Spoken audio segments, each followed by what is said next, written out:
applying red guard. This is to protect all surfaces from cracking, rusting, so waterproofing.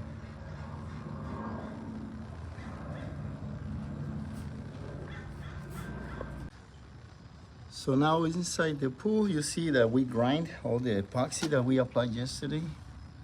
This grind is smooth, see that? There's no more crack. And that's very strong. That's an epoxy film. And now we're applying the red guard to make sure it's waterproof.